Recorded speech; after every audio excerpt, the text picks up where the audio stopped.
the scouting report for UCLA. I'm curious, did you get a heads up that this might be happening, and your reaction to playing North Carolina now?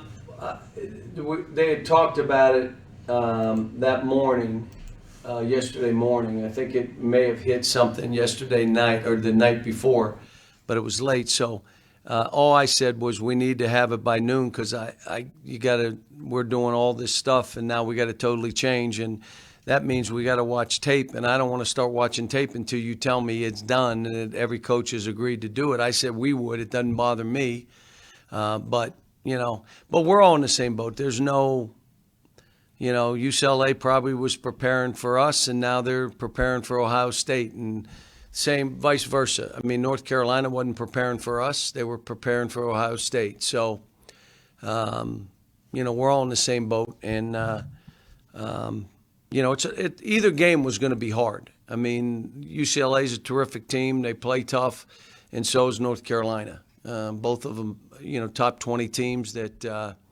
either one, it didn't matter. It was going to be a hard game.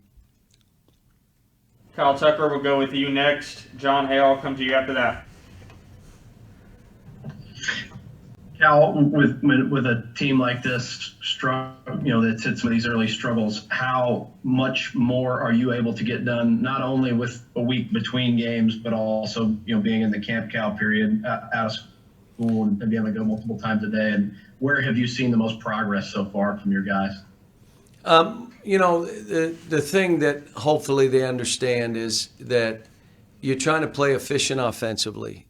You can't have 25 turnovers and win a college basketball game. Defensively, you got to fight. This game that now with Carolina, they're out rebounding their opponents by 18 rebounds a game, and they played a good schedule. Texas and Stanford and Iowa and, UNLV, the teams that they played, they're out rebounding them by 18. And it's literally, that you're going to have to fight. You're going to have to go body to body. Guards are going to have to stick their nose in. Our guards are going to have to get 15 rebounds, 10 rebounds. They have to, and to give yourselves a chance. And, we've gotten better. We haven't been able to scrimmage the last couple of days. We've had some guys out with some stuff. So, but the guys that were there got better. And the issue becomes,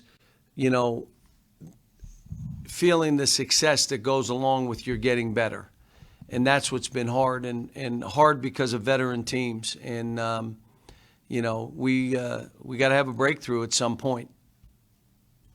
John Hale, go ahead. Jerry Tipton will come to you after that. Cal, just to clarify there, you said some guys out with some stuff. Anybody you think will be missing for the game?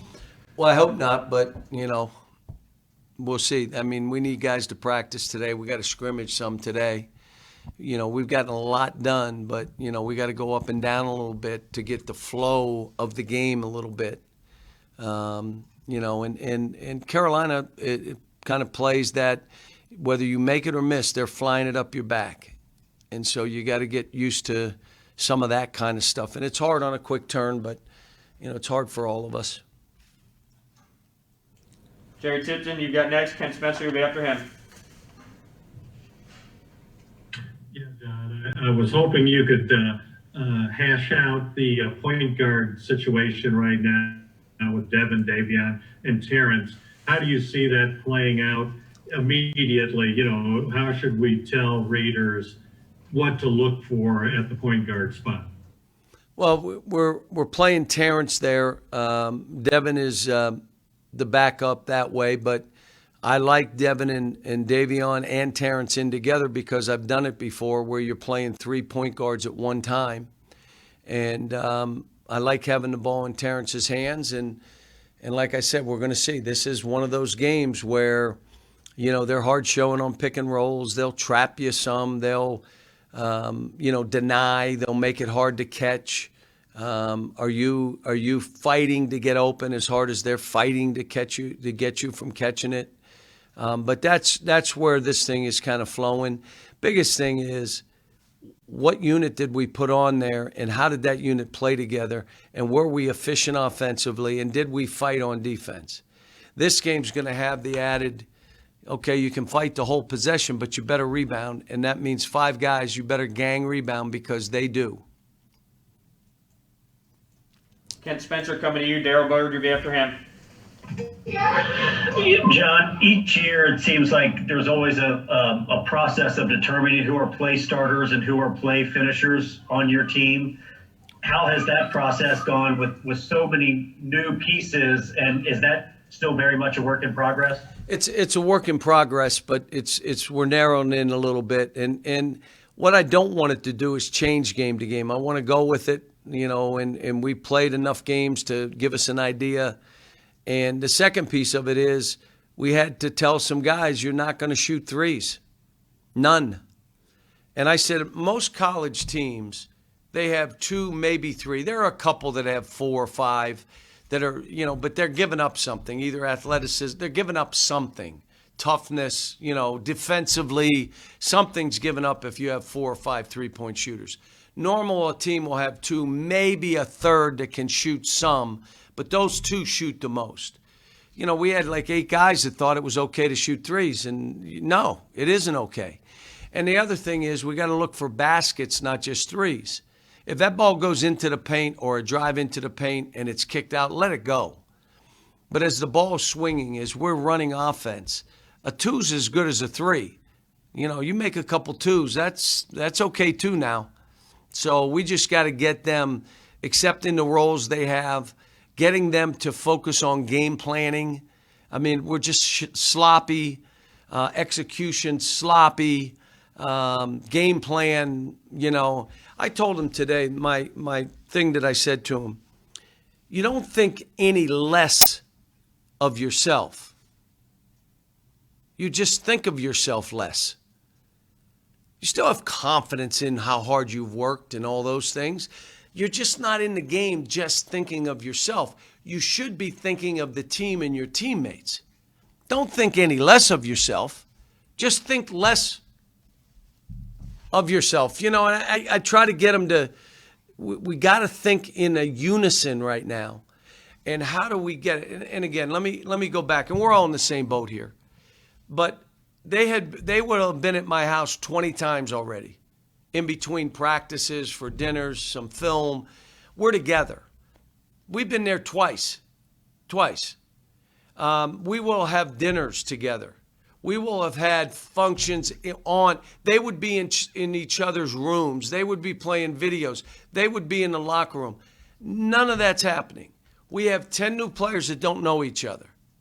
And it's hard when they're only together for 2.5 hours on the court. And so we're doing some things that, hopefully we stay safe. But I'm trying to say we've got to get to know one another, trust one another, as much off the court as on. And so, but it's, like I said, you want to see where we are. You want to see that, did you learn from the Notre Dame second half of what you're capable of doing?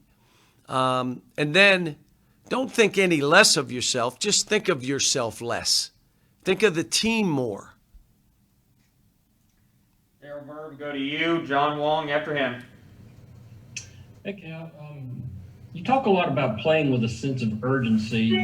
Where is the fine line between playing that way and not playing too fast, not trying to do too much when you're out there on the court? Well, again, efficiency, execution, having a flow to the game. We try to get it right away. We try to post it right away. We try to shoot it right away. It's not there. It goes to the other side. There's 20 seconds left on the clock. What's the flow of the game now? What are we doing? There's 7-8 seconds left and you got the ball. What's the flow of the game say we do now? I mean, we're trying to teach all that and trust each other. Execution still not there. Not great screening, not great spacing. Opportunities to drive, all those things we've been working on. But I will say, and I say this to you, the 18 or 20 things we need to improve on, we can't try to work on 18, 20 things. Let's do these 4 or 5 things, and let's get better at these 4 or 5. John Wong, we'll go to you. Then Adam Zagori after that. Hey, John, I, for one, was looking forward to seeing you guys play UCLA. I wanted to see how Johnny would respond. And, you know, you talk about guys like Johnny Juzang and Jamal Baker and Michael Mulder. I know you want to see those guys do real well afterwards. But in hindsight, looking back, is there anything that you think you could have done with them that would have made them a little bit more productive during the time they were here at Kentucky? Well, the guys they were playing behind, you know, it's like I could have said they're going to take 20 of your minutes. How would you feel about that? That's the hard thing about this. Emmanuel Quickly said it last night the best. Emmanuel Quickly stuck it out and said, what I learned there and where my confidence comes from is Coach made us fight for everything. And either I took it or someone else took it. And that's what makes this what it is here. And, you know, I wish Johnny well. You know, we did everything that we could to help him play right away, knowing that we were going to play him. And now that we don't get to play him, I still hope he does well. Adam, we'll go with you, then John and Jerry. I'll come back to you for 2 follow-ups, and that's probably all the time we got, guys.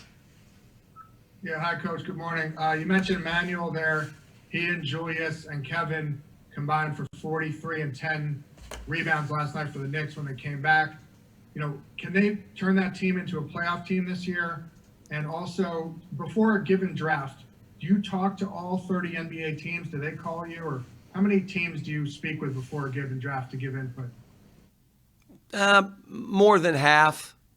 You know, some of them may not be looking at our kids, but usually it's more than half. And, yeah, I hope. You know, I don't want to put that on their team or their staff, Tibbs, but I like what they're doing. I like what it looks like. You know, I like their competitive spirit. You know, and they're all. It seems like again they've all bought into what's going on and how they're trying to play in New York. So I'm happy for them. Happy for all three of those guys. And you brought up Michael Mulder. Happy for Michael Mulder. It's a great story. The hardest thing in college basketball is being a junior college player and then going to a high major school, because normally it takes you time to get adjustments. But here's again, Michael Mulder toughed it out, fought like heck. Wish he would have done more here. I wanted him to do more here. He wanted to do, but he had a good career here. And now sticking it out, fighting it, he's on a roster. From what I understand, did they keep him on the roster, Eric? Still on the roster. Right? Still on the roster. I couldn't be more happy for him. All right, John, we'll come back to you, and then Jerry, and then we'll get Devin in here. Cal, when you all took the bus to Atlanta, was that a decision based on the travel budget cuts in the department, or was that trying to reduce COVID? And what effect does that have? It was two things. First of all, I thought, at that time when we made the decision, I thought it would be safer for COVID. No, it wasn't anybody saying, hey, we're doing this. I like the fact that we were saving the department money, but it was more based on safety. And are you ready? I thought it was a 4-hour bus ride. I did. And when they told me it was 6 hours, I go, what are you talking about? We're going to Atlanta. They said, it's 6 hours. It's 6, and I only learned that about 4 or 5 days before the bus ride. And you know what? I'm not putting it on. It was 12 hours in a short period of time we were on a bus. I'm telling you, I was on a bus that long one time in my life. And that was when I was in college, took a bus to the Poconos to work the 5-star basketball camp. And maybe at Wilmington, we went to Asheville one time. And we drove a bus. And it was it's a bad bus too. But, so that's on me. It was my mistake. But I thought it was 4 hours away. Then that's how much I'm driving around. I'm kind of like the guy that doesn't know how much milk costs, or, even though I do. I'm at Kroger more than you can believe. The no bus to Cleveland?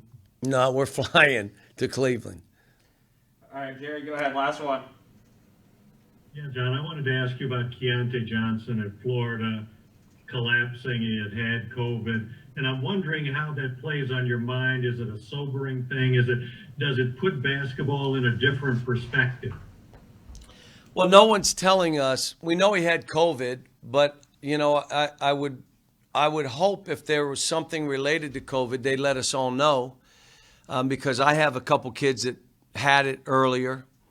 But the second thing is, I lived it. I lived it with Marcus Camby. In 1995, we were at St. Bonaventure, and Dante Bright came running in the locker room prior to the game and said, "Coach, Marcus fell out.